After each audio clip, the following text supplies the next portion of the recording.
friends, your favorite besties are... I forgot. It's the first time this ever happened to me on No Ma'am. Oh my God. Okay. Hey friends, your favorite besties are back for another episode of No Ma'am. I'm Will, and I'm joined by my podcast co-host in Chaos. Don't forget to hit that like and subscribe button and hit that notification bell so you don't miss a single episode of No Ma'am. Friends, we haven't done it in a while, but we are bringing you headlines and hot takes. We know you've been asking for it, and it's about time that we bring it to you. Like, why are you gagging? We bring it to you every bowl. So, shall we get into headlines and hot takes? Yes, please. It's been too long. Right. So, up first, we realized that we never really congratulated Mami Watta for winning Drag Race France All-Stars Season 1. So, this is our official congratulations to Mami Watta. One thing I loved about Drag Race France All-Stars is that I think it was really great to see some of the queens who didn't do so well in the original seasons come back and have like redemption stories, win challenges, and have a better, I would say, fandom reception this time. Mm-hmm. No, I mean, Mami Watta absolutely changed the way people viewed her. Like, she demolished them this season. She did so well. She's so beautiful. And she presented one of the best runway packages we've ever seen, honestly. Yes. We have to talk about her promo because this is one of the first times in which, like, the queen who has the best promo look is also the queen who wins the season. Mm-hmm. It happens, but it doesn't happen all the time, though. We have to be honest with ourselves. Like, sometimes the queens who have the best promos, we're like, oh my God, this promo, they ate the promo, and we're so invested before we even get into the season. And They then are they're not the ones that win. Yeah. That's so bad. That's so stupid. Know. Yeah, but I was always, I mean, like I said, she presented us some of the best runways. Every week, I was excited for her to turn that corner and to leave me gagged. And one thing I love about Mami is how much she incorporates her heritage and her culture into her drag. It really feels like a love letter to her culture and to where she's from, which I love. Yeah. Same. And I would say my favorite look off of that season was the mask look. When she had the tribal mask. Yes. And it was like that big outfit. She talked about why you have to keep it on, but she's going to take it off because obviously she's competing on the show. Mm-hmm. And I thought that was really great, not only for representation, but it told an amazing story. And it was one of the best looks I have ever seen. No, absolutely. That was a double, triple, quadruple over. But speaking of All-Stars, I saw something recently online. I don't know how true this is, so take this with a grain of salt. Don't quote me, bitch. But apparently, the reason we don't see a UK All-Stars, Down Under All-Stars, or Mexico All-Stars is because there's only allowed to be one All-Stars per language. So, since we have the US All-Stars, we can have UK or Down Under. That's why they get Versus the World. España got All-Stars. Now Mexico gets a Versus the World since España was first. And then France is not getting a Versus the World because they're getting their All-Stars, which means Belgium will probably get a Versus the World. I saw this online. I don't know how true that is, but I was like, ooh, that's interesting because it does make sense as to why some countries get, or some franchises get an All-Stars and some of them get a Versus the World. Interesting. I mean, I would say that the monkey wrench in that is we had global All-Stars. Yeah, but girl, that's global. That's completely different. So that would just be like separate category. It'd just be all of them because the winner did speak English. The only other caveat or like, I guess, contradictory to that I see is, or I don't know. I mean, Slasian Royale, which is basically a Philippines versus the world. Mm-hmm. Which will make sense, though, for them not to have Drag Race Philippines All-Stars. And they did Royale. No, but which seems to be like the new thing of Versus the World, and I've actually not seen Versus the World. Yeah, which I love. Oh my God, I'm so excited for Latina Royale. Like, bitches, when I told you, I literally almost cried. Well, we'll get into it, but yes. We're going to get into that. Yes. Okay. Speaking of Latina Royale, we have Ruby Knox, the winner of Drag Race Brazil Season 2. And so what I loved about Ruby on her season is that she gave winner energy. Like from the throughout the start. whole entire season, we said that she's regal, she is like polished, she's put together, she's giving us like all of like the ooh ah ah sensation, like America, facts are facts. Like Hmm. to quote Mo Hart, like facts are facts, America. And she did what she needed to do. Yeah, she was a consummate professional. Like her drag was very elevated. She knew what her drag persona was, and she delivered it very well throughout the season. She performed really well throughout the challenges. That crown was hers. Mm-hmm. Yes. And but going into the season, I always felt like Melody Queen was going to do body the whole entire competition because I've seen her perform through the Instagram clips and stuff. So I was really excited to see Melody Queen like really showcase that on Drag Race Brazil. But then I feel like she got in her head Much a lot so. of the times, and then she became the lip sync assassin, which we got to see her perform. But at the same time, it was like, girl, like we don't want you in the bottom. It's for us to see that you can perform. That. And I don't think we've ever seen a lip sync assassin take the crown. No, we have not. Unfortunately, maybe. Well, listen, who's going to be that lip sync assassin that does take the crown? I don't You think never it'll know. be. Uh, You I was never gonna know. say maybe next year. Maybe you never know. But that brings us to Brigiding, Wait, I the take that winner back. of. But he's like, maybe next year. No, but that brings us to Brigidine, the winner of Drag Race Philippines Slays Royale season 1. And I can say season 1 because word on the street is because Drag Race Philippines Slays Royale did so well, their premiere episode was one of the highest rated and highest watched episodes on Wow Presents Plus, that they will be getting a second season. And from my Meet the Queens, I said Brigidine was going to be on the You season. I was did. like, yes, right. I said in the beginning, I was like, Brigidine is winning the competition. I said it. I live for Brigidine. I thought it was so great for everyone to see the star that she is. Yeah, I mean, especially in that last episode, like she really ate those girls up. Like her final performance of them doing that, like I forgot what they called it, but that thing when they like throw them up and down, but then let go of her legs and she goes into the air, flips and lands on her feet. Bitch, Mm-hmm. that would have taken my back out. I would not be sitting here right now. She is flawless. Is such an amazing performer. I think one of the best performers we've ever seen on any Drag Race franchise. Period. Yeah.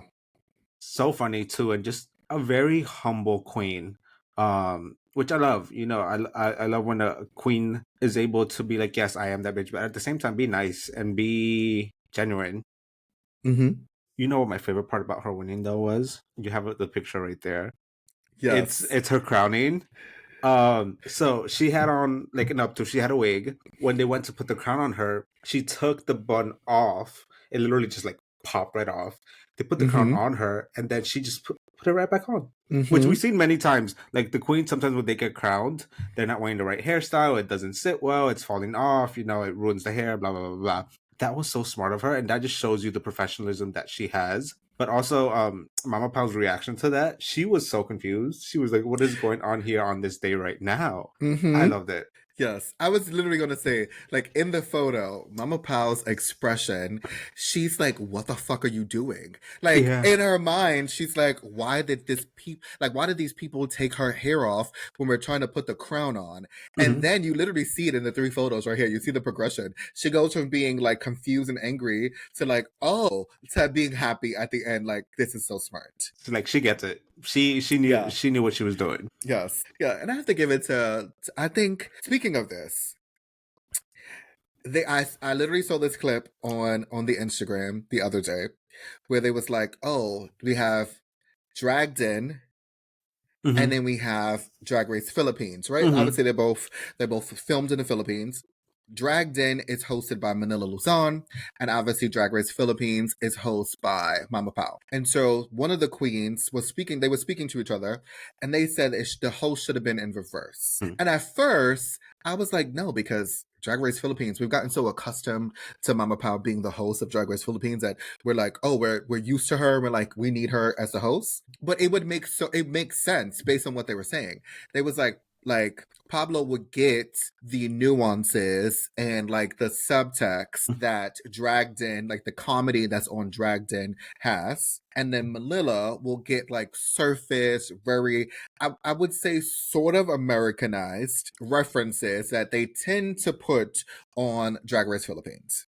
And so I Yeah, said, well, that no, swap would make sense. it would, but like, I just love seeing Mama Pao on my screen because she's so funny. She is so real. I don't know. I just can't imagine. I love Manila. I would love to see her as either a permanent judge or a guest judge or be on the show in any capacity. But I just Hmm. can't see anybody replacing Mama Pao. Yeah. And I love that Drag Race Philippines Malaysian Royale gave an amazing tribute to Jiggly Caliente because I don't think that we would have Drag Race Philippines like without Jiggly's presence on it. And then going into this like all-star season, especially because we are seeing like Asian excellence from different like countries, I think it was such an amazing testament to the legacy of Jiggly Caliente. So Yeah, I thought that was really great. it's so sad she didn't get to see this play out because Jiggly would have loved this season. Yes, which brings me to who do you think they're going to have to replace Chickily? Because I think, for, like going into the other seasons, because I think they would need like another permanent judge. First of all, those are some big shoes to fill. Honestly, I don't see them replacing her right away. I can see them doing like a rotating table of judges, maybe similar to like Slade Royale, where they'll have like a different queen each week. Um, but I don't know. I can't see anyone taking Jiggly's spot. Yeah, I don't think they will be ever. I don't think a queen can necessarily take her spot. I think she'll always have that spot. Um, but I do see them having a permanent judge because it just can't be like Mama Pao and Kala Karen. Like, I get it. I get those two are like the anchors, but they need another person to anchor them. Because if Kala Karen is doing something and she's off to like her other gigs and stuff, they always had Jiggly there to, Mm-hmm. to be that, I would say volley with Mama Pao. And I think they still need that. Well, but they could have, what's his name? BJ Pasquale? I like BJ. I like BJ. Yeah, they may get him to be permanent because he wasn't necessarily permanent, but he will come like an alternate. So they may Mhm. have him. Or the other guy with the glasses. The heavy set one. Uh, I don't know his name, I but I he's an don't think he's actor. that. He's not that Heavy heavy set set, one. girl. Yeah, he's heavy set. Heavy set is not like Mm. fat. He's heavy set. The older one. Is he older? No, he's like the Asian with the glasses and he's super funny. And he kind of has like the high pitched like Ross voice. I'm not telling you to know his name because you're horrible with names and we all know Jhoany is horrible with names. So I'm not trying to have you remember his name. I just want you to remember him as a person, not the name. Girl, I don't even remember who the fuck rang me up at Chipotle, and that was like an hour ago. Guys, I don't know why Jhoany does this to himself. He needs to realize that his memory is horrible. I have horrible short-term memory, like horrible short-term memory, but I can remember like where I was on like my fourth birthday and what I was doing. That's like early onset Alzheimer's, guys. Like, that's crazy. He needs to get that checked out. But what's next? So, Giovanni alluded to this in the beginning, and I had to cut him off because literally he got so excited when I originally like told him about this, and he was like, "You don't know how excited I am. I can cry." And I was like, "Girl, And I it's literally it's almost did. Like what? serious, but it's not that serious." Yes, it is, girl. This is a cultural shift. This is gonna change the world. Like when I was Yes. working, I was in the middle of work when he said that to me. He said like along with the picture, like a screenshot of the message. He said, "I love this for us." So I was really busy, so I just very quickly checked that. I was like, "Oh, maybe I don't know. Mm-hmm. Maybe somebody said something, about us. Like I want to see what it is." I opened it and it's the screenshot. I'm like, "No, this is not real." Like that was Mm-hmm. literally what I told him. I was like, "No, this isn't real." And he's like, "No, yes, it is." And he showed me the actual announcement. Yeah. And when I tell you, like, my heart like skipped a beat, and like I literally had to like stop walking because I was walking. I had to like stop and like take a break, like a breather, and like I was like, "Wait, I'm about to cry right now," because this is what I've been wanting for so long. Especially Mm-hmm. right after Slade Royale was announced, I was like, "Oh, we need a Latino version, like right away." Mm-hmm. Especially in this current climate with everything that's going on, I think Yes. this is going to be a great season. We've had some amazing Latina queens all around the world, and I can't wait to see what they bring. Also, Yes. notice I'm saying Latina, not Hispanic, because I hope that's what they're doing. Oh my God, you took the words right out of my mouth because I was on the Twitter and everyone was saying, oh, like they should add the España queens to that. And who are they going to pick and what they're going to do? And then everyone was like, well, España, they're It's not not Latina. Latinas. And it was funny because you and I have had this conversation before, but I don't think people fully understand the difference. Yeah. So, Jhoany, would you like to educate the girls? Yes. So Latinos are hot and spicy. Españas are just white people that speak Spanish. No.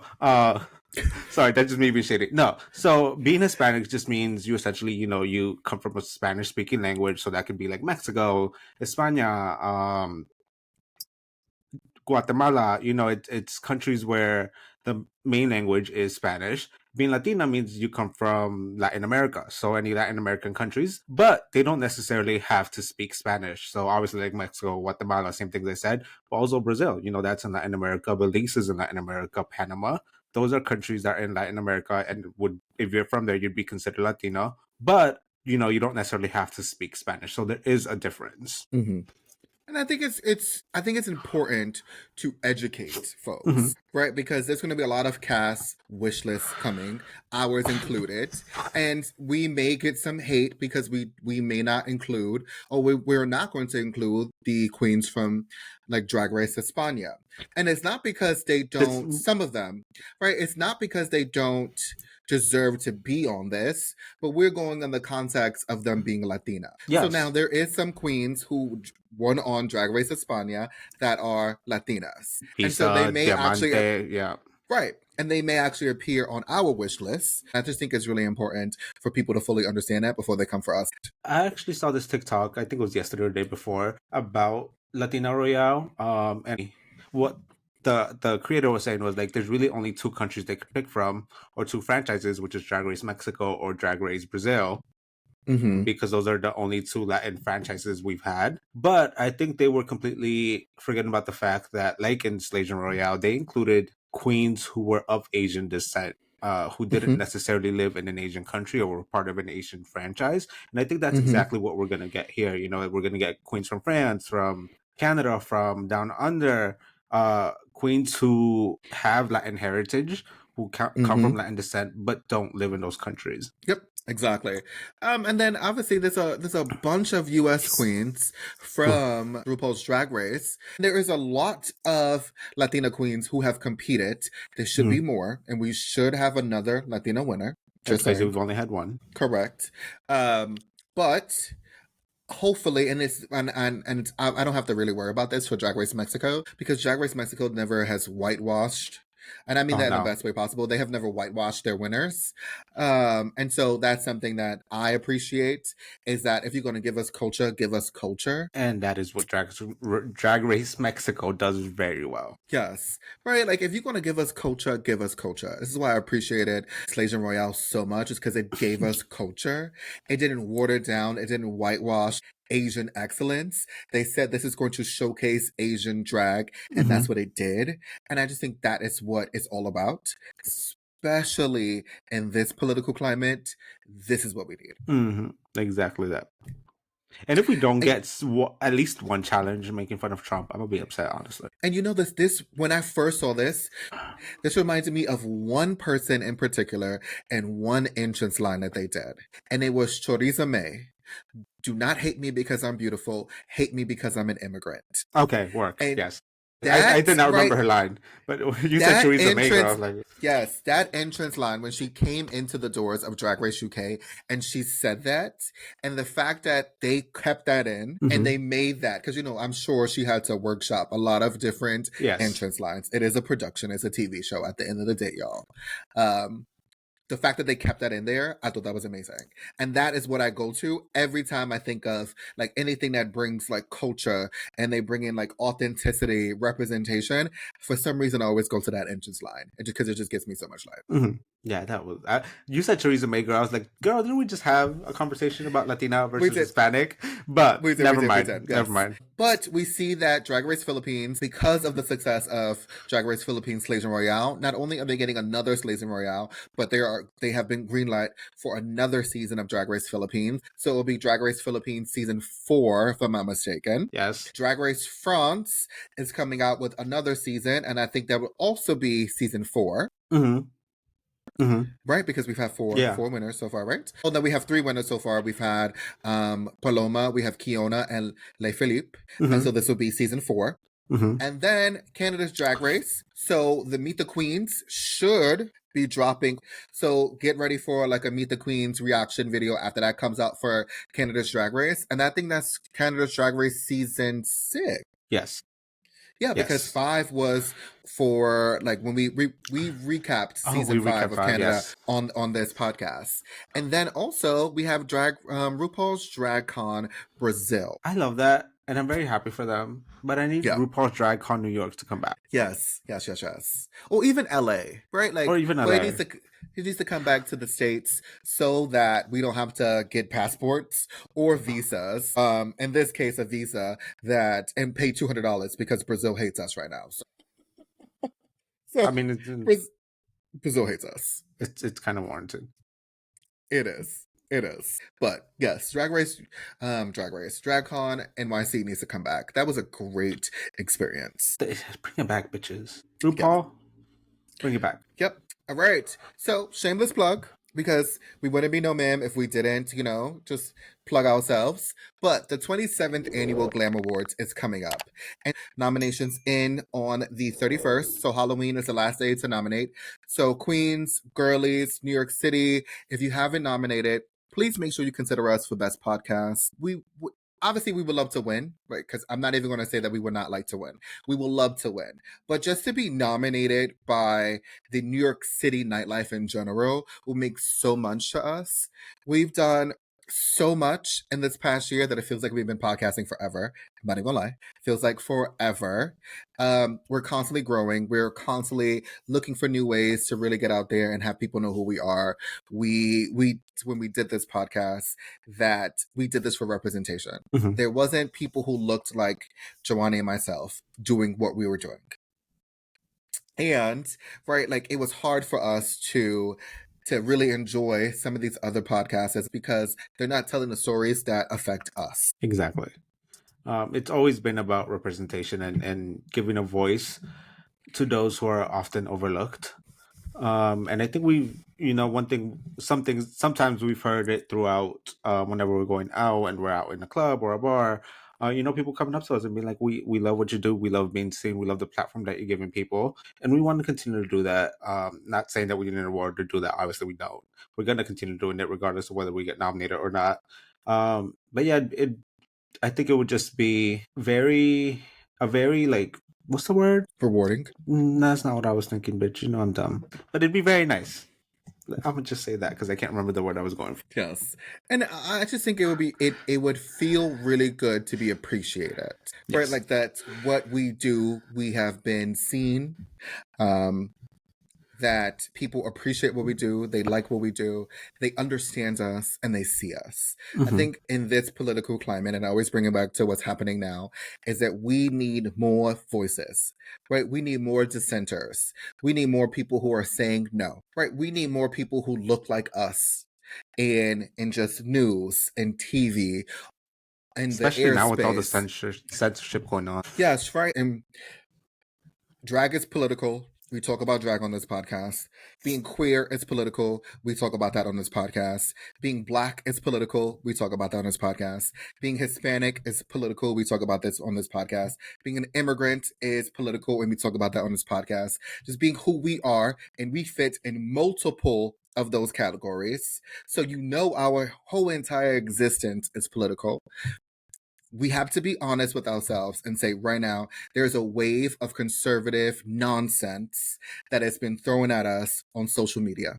Mhm. And so if we can break through some of that noise and have some exposure and be a voice to people who are like, thank you for saying what we needed to say, then that's what matters. Yes. So we say that. All in all, please make sure you consider us, put us on your nomination form, and then if we get nominated, vote for us. Vote, bitch.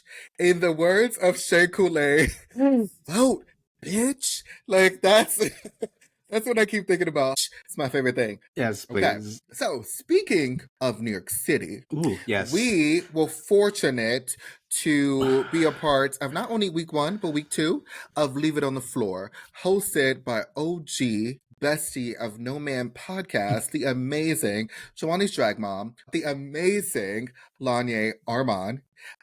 You've seen her. She is part of the Big Girls, the award-winning group, the Big Girls. So if you don't know who they are, now's your chance to go follow them. Go follow Lanyé. Go follow Leave It on the Floor NYC. This is a new lip sync competition that is at Playhouse Bar every Wednesday. Showdown is at 9. And really the whole premise is 10 girls enter for a chance to win $100. And we love the Lollapalooza episode. And so it was essentially New York City's version of Lollapalooza. That's what I was gonna say. Like, if you want to live your RuPaul judging fantasy, you need to go. Because we sit our little section, and I just look at the queens like, no, and then I'm like, doing my little RuPaul, like, yes. It's so much fun. It really does make you feel like you're one of the judges. I love it. It's so much fun. Yes. And the girls Yes. really turn it out. Yes. Yeah. And obviously we have week 1 winner, Masabel Soup, and then we have week 2 winner, Cotton Juicy Co. So great job, both queens. Both weeks was something different. We saw different types of drag, and everyone is welcomed. Obviously follow Leave It on the Floor NYC for the official details. And oh my God, should we tell them? No, I don't think we should tell them. Or should we tell them? Should we? I don't know. Should we? No. Okay. No. So we won't tell you. But we have a surprise. Yes. But you gotta wait and see. You'll wait and see. And you gotta attend the shows to find out. Maybe you want to find out sooner. Yes. We need you to leave it on the floor. And if it's one advice that us two, the besties of No Man podcast, can give to the queens who decide to compete in the competition is learn your words. Know your words. Know your words. Yes, this is a lip sync competition, and at the end of the day, the audience will choose the winner. Yes. Lip syncing is an art and it's a skill. Know your words and leave it on the floor. Bring your true self, your best self, and leave it on the floor. Sell it. Make us want it. That. Because we're watching. We are. And listen, sometimes, Lanya be on the mic like, shut up. Because we speak a little too much. But listen, we're there to have fun. We love drag. And we just love supporting. So yeah, show up, be loud, tip the girls. Yes. There's a few shout outs I want to give. So week 1, there was a queen in particular that really stood out to me that I really want to give her a shout out because I was not expecting her to bring it. And that was Toxic Waste. There was a moment, I forget which lip sync she was doing, but there was a moment where I was drawn to her because she was the only one on the stage and she was dancing. And I just thought that was the moment. She didn't win that lip sync, unfortunately, because the audience liked somebody else, and no shade, but she should have won. I'm just saying, you heard that right now. But no shade to the one that did win that lip sync, but no tea, no shade. She should have won. But that was a moment where I was like, I am living. She ate that lip sync. So shout out to you, because you did really well. Yes. And then I have to give another shout out, because week 2, I was so impressed by this one queen, and that is Barbie Coa. Oh, yes. I thought you were about to say someone else, girl. Yes, no, Barbie Coa. Oh my. Barbie Coa, let me tell there was this one moment in this lip sync, and the split that she did was nasty. And it was just so effortless. I was living. Okay? I stan you, Barbie. You are so good. So I love that name, Barbie Coa. I think that's one of the best drag names. So, she's a Mexican queen. One of the most iconic Mexican dishes is barbacoa. So her, kind of playing on that and being Barbie Koa, I adore that. I love that. That's one of my favorite drag names of all time. It was great. She had such an amazing personality. She was funny, she was endearing, she was personable. And then obviously, I have to give the winners a shout out because they killed it. Oh yeah. Matza and that Labs lip sync, I was like, she Oh, ate. bitch. You got Yeah. that. And then Cotton, those dips, you already know. You went Mhm. from legendary, you already know. You get it. Mhm. The girls need to watch out because Yes. this is going to be an amazing final battle. Whoever wins week 3 and week 4, you got some stiff competition, Joe. Very stiff. Oh, I can't wait. I can't wait to see how this turns out. Same. I'm going to put my glasses on. All right. And then before we let y'all go, there's one last thing. If you are in New York City, we have probably one of the most consequential elections that is coming up for New York City in general. Obviously, the presidential election was really consequential, and we see what happens when people do not vote and they set that out. We cannot let this happen for us here in New York City. If we do, the New York City that we love and know will not be the New York City that we will have. So we have 3 choices. There is a Democrat, which is Zohran. There's a Republican, which is Curtis, and there's the Independent, which is the rapist. disgraced ex-governor Andrew Cuomo, who decided that he wants to become a New York City mayor. Listen, the girls love demotions these days, I see. So there's only one choice. It is the clear choice, and that is Zohran. As you can see, we stand Zohran here on No Man Podcast. Absolutely. We give Zohran an Triple over. over. Right. Now, I'm going to be honest because I am realistic. There are some of his policies in which he will need to tweak if he wants full New York City support, especially those who are on the fence, right? If he wants to get some of those moderates and some of those independents. Right. Yeah, right now his platform is very progressive and we need that, especially for New York City. But there is going to be some of his policies that he may need to tweak. So just know if and when he does get elected, we may see some of those changes. And it is because he will need to tone that down. And it's not a problem, but that's just the way politics are. The money has to come from someplace. But this is what we need. We need change. We need someone younger. We need somebody who gets it. We need somebody who is going to fight for us. We need somebody who is personable, who fully is transparent and understands that I may not be perfect. And that's okay. And somebody who's actually is a real New Yorker. That part. He gets it. He does. Well, friends, early voting is from October 25th through November 2nd. And then election day is obviously on November 4th. So if it's one thing you do, get out and vote. Vote, vote, vote. Bring your parents with you. Bring, your stepdad, your stepmom, your aunties, your uncles, your cousins. Make it a voting party. Bring the people, bring your neighbors, bring everybody. If you need to carry the old lady with the wheelchair, bring her too. Make sure you guys do it. But get out there and vote like your life depends on it, because it does. If you have gay children, use your PTO in New York City. You get time off to go vote. Use it. Listen, if you have gay children, if you have queer children, if you have non-binary children, if you have trans children, if you know somebody who is a part of the community, get out and vote, right? If you are on public assistance, if you have public housing, if you need public housing, if you need assistance, if you need healthcare, get out and vote like your life depends on it, because your life does. And I don't want to see y'all complaining later and then find out you didn't vote. Listen, if it's one thing that you have in your disposal, that is let your voice be heard. I don't know. I'm really passionate about politics.